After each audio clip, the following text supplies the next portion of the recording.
Hello everyone! Welcome to my vlog. Another day, another vlog. Welcome to my journey. Mananomi og mga siding. Samo na itanong kay gaulan-ulan naman.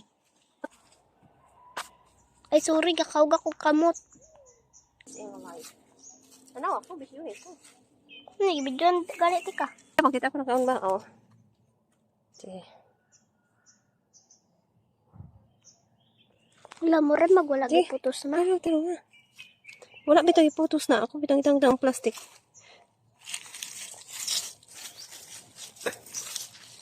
Ito na po sa laing ko.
Gusto ko lang naman sa area na to magiging paradise. Puno siya ng prutas or fruit trees, any kind of fruit trees.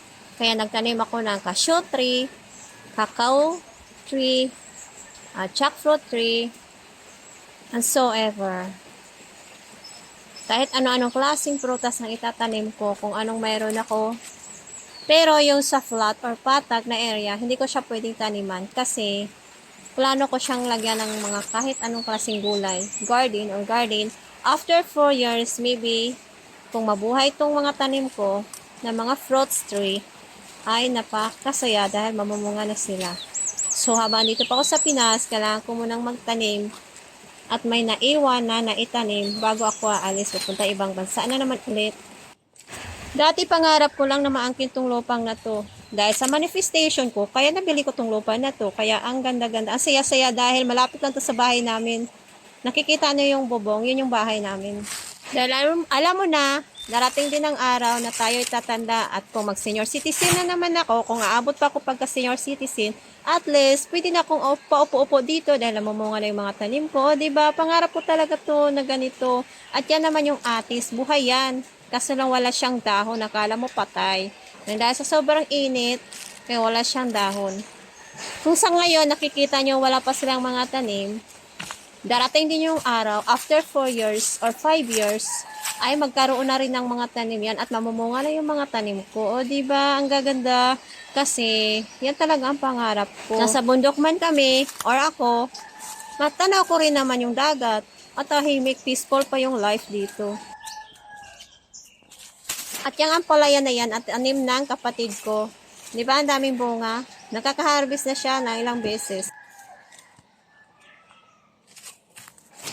And that's all for today's video. Thank you for watching. Bye-bye. Malapit na ako sa bahay namin.